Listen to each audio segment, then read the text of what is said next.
ఒక యుద్ధ విమానం ఆకాశంలో వేగంగా దూసుకుపోతోంది.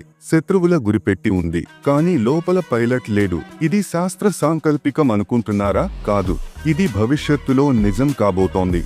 ఇప్పటి వరకు ఏ దేశానికి పూర్తి స్థాయిలో ఆర్టిఫిషియల్ ఇంటెలిజెన్స్ సాయంతో ఫైటర్ జెట్ ను నడపడం సాధ్యం కాలేదు. కానీ చైనా ఈ అసాధ్యాన్ని సాధ్యం చేయాలని ప్రయత్నిస్తోంది. ఈ సాంకేతికత విజయవంతమైతే చైనా ప్రపంచంలోనే మొదటి దేశంగా మారుతుంది. దీని వద్ద పైలట్ అవసరం లేకుండా యుద్ధ విమానాలను నడిపే శక్తి ఉంటుంది. అంటే వీటిని ఎవరూ నడపాల్సిన పనిలేదు, కానీ అవి స్వతంత్రంగా శత్రువులపై దాడి చేయగలవు. ఈ టెక్నాలజీ వల్ల ముఖ్యంగా యుద్ధ సమయంలో పైలట్ల ప్రాణాలను రక్షించవచ్చు. కానీ ఓసారి ఆలోచించండి, యుద్ధం పూర్తిగా మిషన్ల చేతిలోకి వెళ్లిపోతే అది ప్రపంచానికి ముప్పు తెచ్చేలా మారుతుందా? AI ఆధారిత ఆయుధాలు మన నియంత్రణలోనే ఉంటాయా?